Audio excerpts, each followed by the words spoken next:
Today on Locked On Red Wings, Erik Gustafsson and Justin Holl are waived. Does this mean we're seeing MBN and ASP?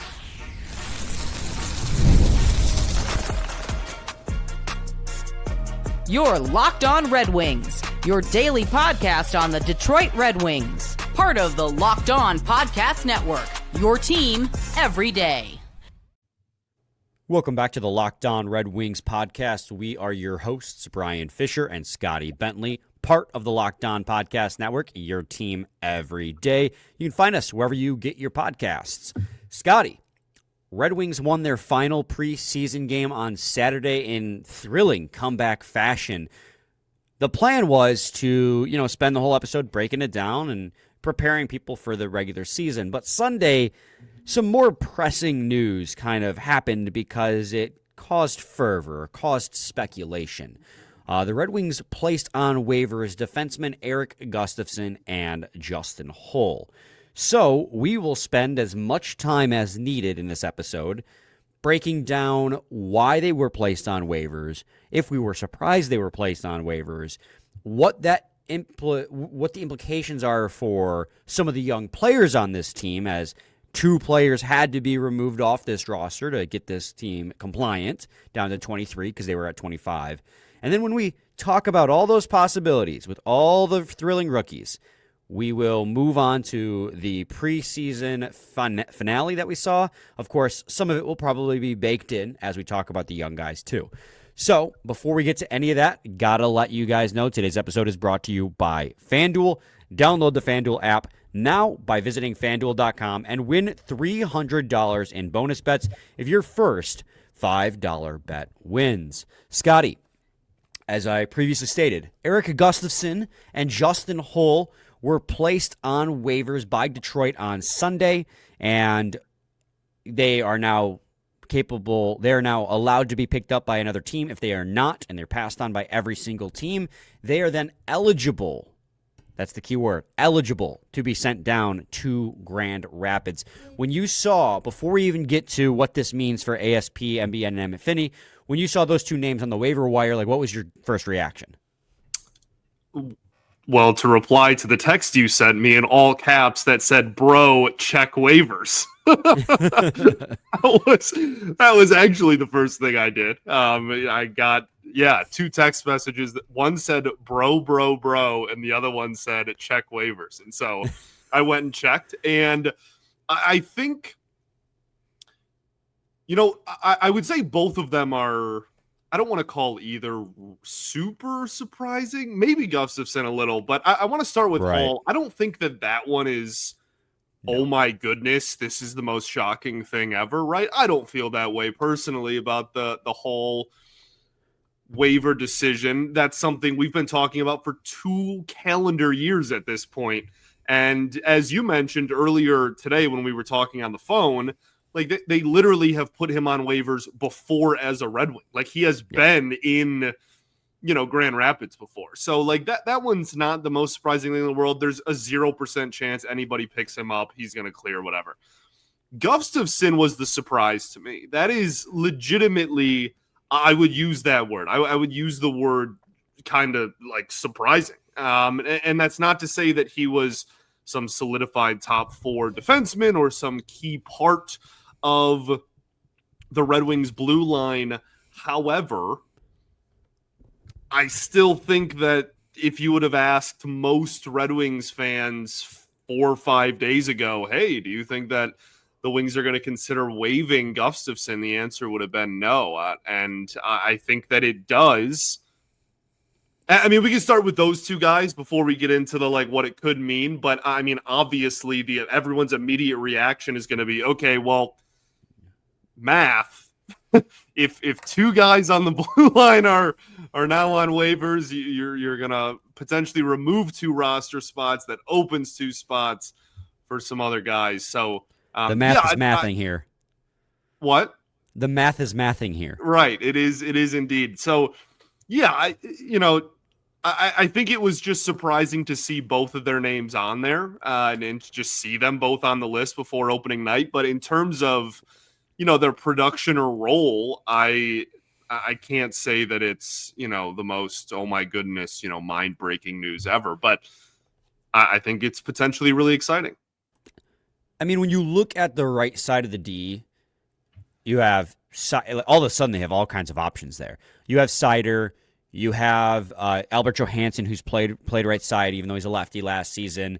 You have Travis Hamonic, you have Justin Holl, and now you have Axel Sandin-Pellikka, who is, bursting onto the scenes. So Justin Holl or Travis Hamonic became expendable. I agree that Erik Gustafsson was a bit of a surprise to me because, on the other hand, your left side is kind of thin in the way you've been playing it, right? You have Sherratt, you have Edvinsson, then you have who? Gustafsson. Now, if what we saw in the final preseason game is a glimpse of what's to come, it makes sense. Because if you're moving Albert Johansson back to his natural left side to free up roster spots for Hamonic, ASP, and JBD, who are natural righties, then it makes more sense. And plus, Albert Johansson's going to play better on the left-hand side. He's had a great preseason, too. It makes a lot more sense. Plus, play style-wise, right? Like, Gustafsson is an offensive style defenseman. So is JBD. So is ASP. You don't need that many on your team. And Gustafsson's role, if ASP makes the team, is going to take a step back because you assume ASP, with how he plays, will almost immediately take on some sort of power play role as PP2 quarterback or maybe on the flanks, right? We saw that, one of those looks, and he did that over in the SHL as well. So it makes sense once I processed it. It wasn't one of the first candidates. I thought, honestly, the first candidates, especially because we're looking at maybe two forwards making the team that we didn't expect, as a possibility. I thought they'd waive Berggren, to be honest. I've been super unimpressed by Berggren's preseason. He made one really nice play coming out of the box to open up a goal for Lucas Raymond. That was a great play, but that's one play across multiple games that he played where I felt he was overall invisible.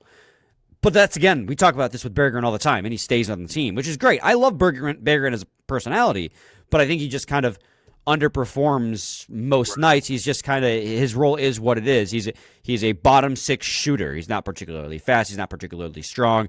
He's not particularly cerebral, but he's got a wicked shot. And on the power play, he can really make it work. So I kind of thought he'd be the odd man out if you were going to keep an extra forward, but it's looking like they may carry 70 and 14 forwards to get you to 21, and then two goaltenders get you to 23. So where at the start of the preseason we thought they'd carry 8 defensemen and there was no way ASP could make it on the roster, all of a sudden they're actually fulfilling, in theory they could be, speculation, they could be fulfilling what they've been saying all along, and it's that if a young player outplays a veteran, the young player will earn that roster spot, which is super exciting. It's not official, and it's not official because of something that, of course, I go on social media, I'm pumped up because I'm like, again, the math is mathing. I go, if these guys clear waivers, they're going to get sent down. That means we'll have roster spots for Emmett Finney, Michael Brandsegg-Nygard, and Axel Sandin-Pellikka, all on the roster at the same time. But Ryan Hanna, Wind Wheel Podcast, correctly pointed out, I knew this, but it just, in the excitement, I had forgotten, and this is what we had seen with Justin Holl last season, is that just because you clear waivers does not guarantee you're going to be sent down to the minors. So they have, once a player clears waivers, they can be on the team for 30 cumulative days or until they have played 10 or more NHL games. And then they have to clear waivers again.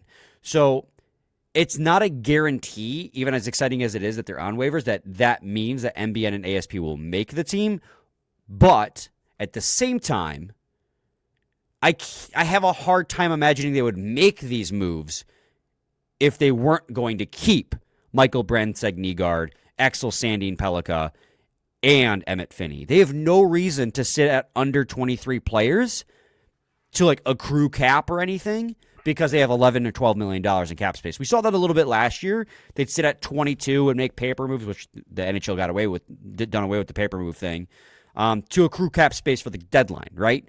Because they are cap strapped. They're not cap strapped this season. So in my eyes, I'm looking at this and I go, maybe I just don't see how they don't make this decision unless you're going to carry 3 rookies on the roster in towards opening night. It also means they could, I think, in theory, send them down to the minors, but they could just like stay at practice, I think. Correct. So they could technically carry 25 to Thursday during practice, but 2 of those guys would technically be sent down. I think they can do that, but that's again, I have to clarify. Yeah, that's just a timing thing. Like on opening night, they have to be at 23, obviously. So yeah, because Todd McClellan did say after the game, like just the roster you see on Monday might not be the roster you see on Thursday. So is that because of is that a hint towards what might be coming? Or is that just media talk, right? Like, don't get too excited one way or the other. Right. Either way, very exciting. We'll talk about the rookies in segment 2, Scotty. So stay tuned to Locked On Red Wings. Most people can't name all their financial accounts or even what they're worth, whether it's 401ks, properties, or investments. And when you don't have the full picture, you can end up leaving money on the table. That's why there is Monarch Money. It's an all-in-one personal finance tool that brings your entire financial life together in one clean, easy-to-use interface on your laptop or on your phone. Monarch is built for people with busy lives. If you've put off organizing your finances, Monarch is for you. Monarch does the heavy lifting for you. You can link all your accounts in minutes, see clear data visuals, get smart categorization of your spending, and finally feel in control of your money without ever touching a spreadsheet. Don't let financial opportunities slip through the cracks. Use code LOCKEDONNHL at monarchmoney.com in your browser for half off your first year. That's 50% off your first year at monarchmoney.com with code LOCKEDONNHL.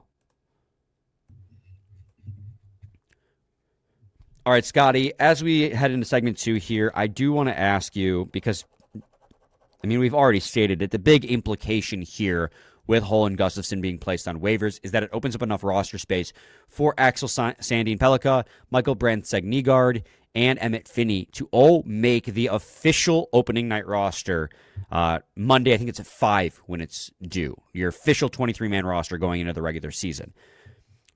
How does that change your outlook on the season and your projection of the lineups? Well, obviously it changes the projection of the lineups a ton. Talking about the thoughts on the season is really interesting to me because I think that this is a move that probably, not even probably, almost assuredly raises your ceiling this year. If this does happen, again, this is all speculation at this point, but they have the opportunity to do so. This raises the floor, the ceiling rather.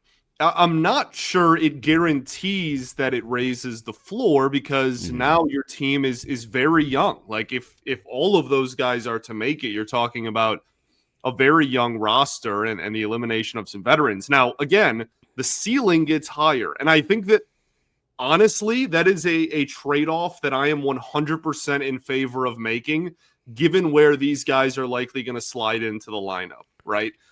I don't need a below average veteran on my third pair or on my fourth line, right? I will take that roster spot to be a young rookie who has maybe a chance to surpass the production of said veteran.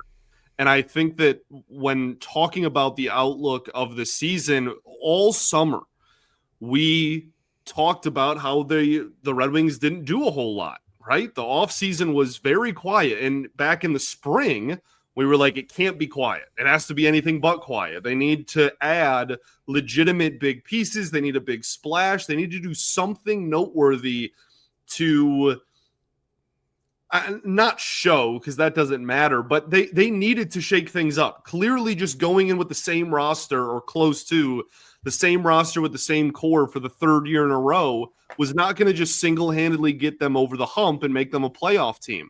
This is kind of the only thing they have left in order to accommodate that, or in order to do that, right? The only thing they still have in their back pocket is a really, really talented farm system, one of the most talented in the NHL. And so if you're talking about, like, who are you going to add, right? Who are you going to add to try to raise the ceiling of this team and try to, give them the personnel required to get them over the hump and get them back into the postseason? You didn't do it in free agency. You didn't do it in the trade market. Your only option left kind of is to just open the floodgates finally of the farm system, start calling some of these kids up and seeing if the production can raise and you can, play that brand of hockey that you've been playing in the preseason for whatever that's worth, and that production carries over, etc. And I think that is the way you kind of insert talent into a roster that couldn't find any other way to insert talent into it for the last 4 months. I don't think I could sum it up any better than the way you just did it. I think that the biggest point you hit on is the floor and ceiling piece, right? Because I was having the same conversation with my teammates during warm-ups on Sunday. It's, if you want to stay exactly where you were, maybe get a little bit better with Edvinsson and Kasper, then you carry all the veterans. But because of the things you stated with how the offseason didn't pan out the way you wanted because nobody was really available, the only way is to do some risk-reward with young guys. And the younger players, they earned it. You want them to be on your NHL roster. They came in a preseason, they balled out, and they looked ASP. If we eat crow, if 5 o'clock tonight, by the time people are listening to this, rolls around and he's on the roster, we will so happily eat crow about him making this team, because all offseason and all preseason, what were we saying? We were saying he's got NHL upside. He'll be an NHL player, but we just think he'll probably need time in the Grand Rapids because the defensive side of his game is going to take adjusting to the NHL size ice. Well, he did all of that adjusting in 8 preseason games. Less than that because he didn't play in every single one throughout training camp. Like Axel Sandin-Pellikka from the start of, let's say the red and white game and the prospect games to preseason game number 8 took massive strides forward in his game. NBN, we always said, would be NHL ready first just because the style of play he plays translates way better to the NHL size ice. And they actually brought up on the broadcast, he's not unfamiliar with this size ice either. He had training camp last year with the Red Wings. He also, in Norway, played on U.S. size ice, NHL size ice, not the Olympic sized ice. That's the size they use in his country when he was playing in those leagues. So he's not unfamiliar with it. So we will happily eat crow, and it does raise the ceiling. While it does, because you expect rookie slumps. Like I don't think NBN and ASP are going to go out there and both of them be Calder favorites, right? I expect some ebbs and flows. They'll show you some flashes, and they'll struggle sometimes, and it might hurt the team, but they might also give you huge boosts and see huge growth.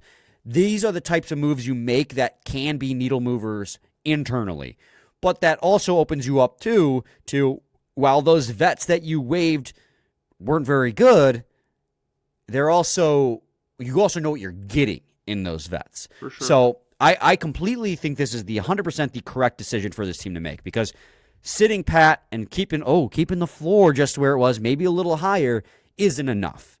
They had to make this play, assuming, again, that putting Gus and Holl on waivers is to free up space to keep NBN, ASP, and Emmett Finney. And we haven't really mentioned Emmett Finney. Practice again on the top line. JVR is coming back. I am really curious how James Van Riemsdyk's return to the practice lines and games will kind of interfere with the youth as well. Because again, it doesn't stop at opening night. These rookies have to continually earn it, especially as they'll continue to be waiver exempt. Like, they can be sent down to Grand Rapids in a heartbeat. They have to continually earn it with all these veterans on the roster too that they're competing against. But it's an incredibly exciting moment for Detroit Red Wings fans that this is very possibly happening. It's not a guarantee. At 5 o'clock could come around and they get sent down. This whole episode looks stupid, but the writing seems like it's on the wall. Like, again, like you have opened the door. Like, I think that's worth a conversation, even if it doesn't end up happening. And the thing is that, the waiver, assuming they both clear, which we are, like that can carry on for a while too. You know what I mean? Like that can. A team picks up Gustafsson or Holl. Like, are we heartbroken about it? Well, no. If a team picks up Justin Holl, I will I mean, it would suck to lose the depth option 100%, but it's not like, I mean, there's a reason they were placed in waivers and not traded, right? Yeah, Gustafsson has an outside chance just because, like, of the contract and, you know, history. He could be a third pair, you know, offensive defenseman somewhere and whatever. But first off, I don't think either of them are going to. And yeah, you know, Justin Holl, there is just absolutely no chance that that's happening. And you look at the starting lineup too, right, Scotty? You look at the lineup from the final preseason game where these three were in the lineup. Those two who got waived, who were not in the lineup. Your offensive lines were obviously, the top line had Emmett Finney on it. The third line had Michael Rasmussen, Mason Appleton, Elmer Soderblom. Your fourth line was JT Comfort. I'm sorry, your third line was JT Comfort, Andrew Kopp, and Michael Brandsegg-Nygard. I would imagine Michael Rasmussen, Elmer Soderblom, and Mason Appleton kind of be your checking line. They got a lot of minutes in that game, but I think it doesn't really matter. Third and fourth line, the minutes are going to be fairly close. But I mean, that gives that line with JT Comfort and Andrew Kopp has a lot of heaviness to it. Two-way forwards, along with you have two actually defensively responsible bottom six. Like, those are two bottom six lines I'm not afraid to put out there in the defensive zone. And there's scoring touch there too. Elmer Soderblom on one line. You have Michael Brandsegg-Nygard on the other. Obviously, NBN would get power play time. I would argue, like, we're talking about maybe theoretically could lower the floor, right? But at the same time, I'm looking at that. I'm like, that feels like the floor is raised there. Well, that's the thing. Like, we're, you know, I guess, yeah, like, depending on which, again, this whole conversation is like depending on what the final roster looks like. And obviously when that final roster is announced, we will have an entire different conversation about the decision that's made, and all the decisions that are made. But yes, like, I mean, to your point, if you even want to poke holes in what I said earlier, it's pretty easy to do so. And like, how much is the all right. How much is the floor being lowered by Justin Holl not being the like eighth defenseman on the roster? Right. Like, you know what I mean? Like, I don't know. I think the Gustafsson ASP thing, that could be a ceiling higher, floor lower thing. But like, again, like a guy like Justin Holl, there's a reason that no one's going to claim him. Like, it just hasn't worked out here. And so, yeah, I mean, we'll see. It's going to be a really exciting roster announcement. That is for sure the more exciting in recent memories. And like the floor lowering argument is like, that's not that we're assuming that. Like, I don't assume the floor is going to be lowered. That's like a worst case scenario if the rookies don't pan out. And then they get sent down and you bring all those guys back up. But it also like assumes, okay, the rookies are going to struggle. But we've seen Holl struggle. We've seen Gustafsson struggle. Right. So is them struggling really that much worse than what the rookies are going to struggle if they do, which I'm not assuming they do? So like, really, does it really lower the floor that much now that we're really kind of getting into the weeds? We're arguing semantics on a speculation. Doesn't matter. We're really excited if this happens. We think that this could be the needle-moving move that the Red Wings need, and honestly has to happen. These rookies have to crack the roster at some point. We can't keep kicking that can down the road. And now this is like finally Yzerman's full, like, if this happens, like, we're finally getting to Yzerman's draft picks. You have 4 first-round picks on the roster at the same time, finally. Nate Danielson's not far behind. If he hadn't gotten hurt, he could be here instead of, like, Emmett Finney. And how awesome is it that a 7th-round pick and Emmett Finney could potentially be on this roster? This is such an awesome moment if it occurs, but we're assuming it does just based on, you know, the writing on the wall. You know. The things that are happening. Scotty, let's head to segment 3. We do have to talk a little bit about the game. Don't have to get too big into it. Just thrilling comeback. So stay tuned to segment 3 of Locked On Red Wings. The NFL season is here, and FanDuel has an offer you don't want to miss. Right now, new customers can bet $5, get $300 in bonus bets if you win. That's right, pick a bet, put down $5, and if it hits, you'll unlock $300 in bonus bets to use across the app. You're going to love using FanDuel because it's going to give you so many ways to play. You can build parlays, try player props, and even follow the live games live. It makes watching football even more exciting when you've got a little something riding on the action. Whether you're a casual fan or love diving into the stats, FanDuel makes the game day experience so much better. So what are you waiting for? Visit FanDuel.com to download the FanDuel app today and get started. All right.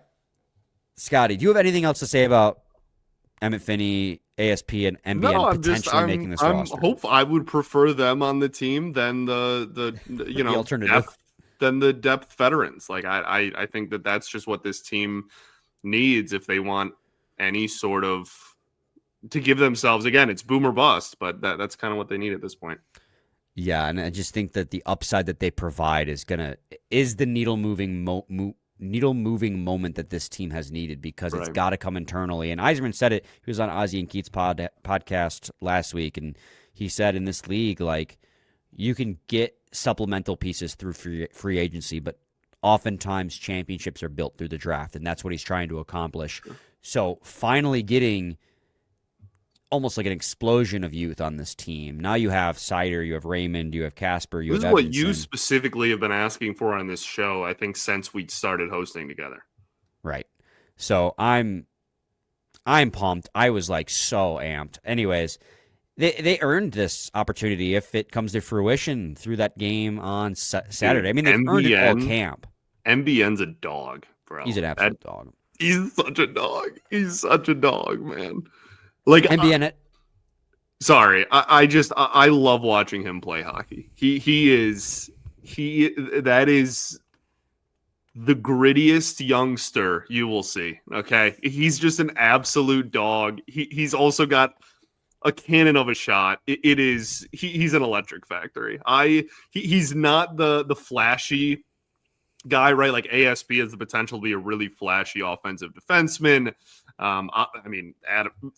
I almost just said Adam Finney again.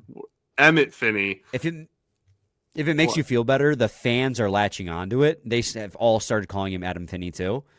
So that's so ridiculous. It is. I love MBN. I absolutely adore him. I think he's going to be a really good hockey player. Yeah, he had 2 goals in this finale. Comfer actually made a really slick backhand pass cross crease to Adam Finney in this instance. I'm sorry, MBN. I just wanted to say Adam Finney. It was Michael Brandsegg-Nygard. Not even him. Good job, who just slammed it home back door. It was a great play. It was actually a terrible defensive play by the Toronto Marlies, because that's basically what Toronto iced in this hockey game. And then he had another goal later on. I'm trying to find it on my sheet because there's so many goals in this game. It was the third power play the Red Wings had in this hockey game. ASP fed him for a shot that he hammered home on the power play. ASP himself having 2 primary assists, the one on the aforementioned Michael Brandsegg-Nygard, and then Albert Johansson's cannon to tie the game with like 30 seconds left in the third period. ASP fed him on that one as well. And again, he's had a great growth preseason, man. The growth he has shown in such a short amount of time, it can't be stated enough. I'm really excited. Him and Edvinsson, we have not seen that pair together a ton just because of the Edvinsson injury so far this camp and preseason. And Aljo has looked legitimately like it won't be talked about as much because he's not, one of the like shiny rookies, and he's not one of the core, like top line players. But he has been one of the more I think noteworthy players of preseason, legitimately. Well, and as we talk about like forward lines in segment 2, we kind of neglected to talk about defensive pairs. Like, we got some looks at defensive pairs that felt so fresh. Obviously, you had Sider and Sherrod on the top pair. That's going to probably just be the de facto top pair, at least to start the season, just because they've played so much together. Could change. We saw change in this game as it rolled out. We had Albert Johansson back on his natural left side with Axel Sandin-Pellikka to start the game, and then it was Simon Edvinsson with Jacob Bernard Docker. I'm sorry, all these initialisms, man, they're messing with me. Yeah, with we're big on the 3-name players this year for sure. It's gonna kill me. But then that got flipped, and it was Edvinsson and ASP and Bernard Docker with Albert Johansson. I'd like to throw in there, you move Edvinsson up with Sider, get your super pair, move Sherratt down with Jacob Bernard-Docker, and have Johansson and ASP. But I understand they took Johansson away from ASP because, they weren't, I don't know. I mean, ASP slammed home. I might be getting it mixed. They did switch the pairs at one point. I'm trying to remember which way they switched. No, the last 2 games of the preseason were just complete revolving door, line blender the entire game. Yeah, man. I don't know. It's one of those things where you don't think that they are going to have a legitimate opportunity to make the team just because history would tell you not. But then after a move like this happens and after they play a game that looked like the last 2 preseason games, you kind of look around and you're like, well, duh, right? Like, you know what I mean? Like, it's like, okay, well, now that they have the opportunity to, yeah, that makes all the sense in the world. Like, they have legitimately been like, there is a real argument that Finney, MBN, those 2 have been 2 of the best players on the Detroit Red Wings in the preseason. Like that there is I'm not sure it's a winning argument, but there is a legitimate argument that those 2 guys have been, maybe not 1 and 2, but like 2 of the top 5 players on the Wings in the entire preseason. I mean, and knowing what's up for grabs for each individual player matters because obviously, Dylan Larkin, Lucas Raymond, But you're right. You are correct. I would say they were 1 and 2, and then 3 and 4 were ASP and Nate Danielson. And Nate Danielson, I think, would be on this team if he hadn't gotten hurt.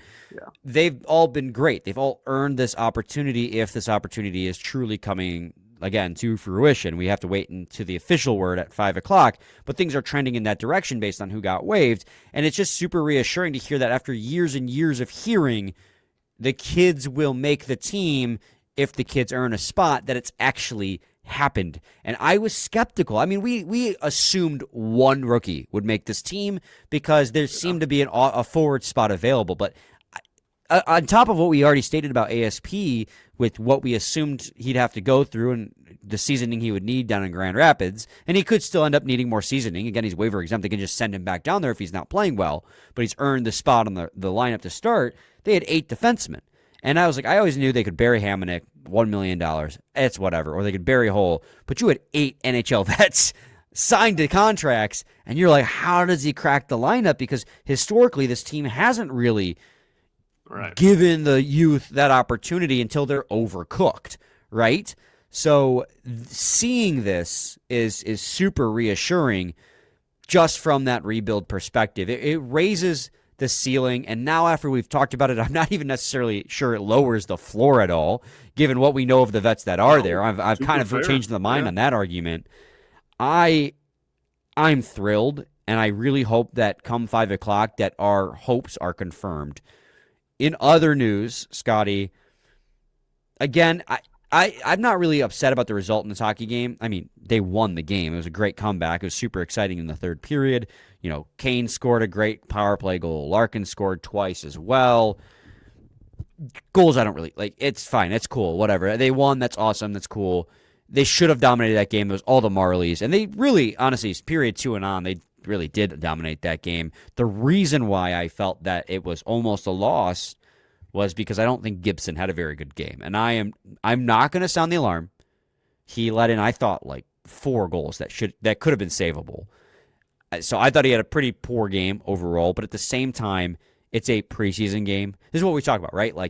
In the preseason, the good things fit my narrative. The bad things is just the preseason. Don't worry about it. It's the final preseason game. A lot of these players, especially the vets, are trying to get through it just healthy. I know he was mad at himself on some of them. I do think he should have definitely made the save on 3 or 4 of those, but it doesn't change how I feel about John Gibson. But because it did happen, it needs to be mentioned. I agree with everything you just said. There's a lot more we could talk about with this game. We don't have time, though, Scotty. We're already at the 35-minute marker. We've been... we still got a few episodes till, we'll talk about everything we need to talk about before game 1, for sure. Yep. I mean, tomorrow we'll have the roster, so we'll definitely talk about that. Yep. And then Tuesday we'll fill. Wednesday we have a game preview. The Wednesday recording we have a game preview, that is. Thursday we have a game.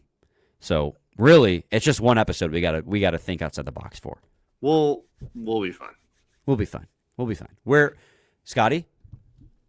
We're so back. We're so back. Any final thoughts? We ball, baby. We ball. We'll be back with a new episode tomorrow. Stay tuned for that. Same time, same place. It's your team every day.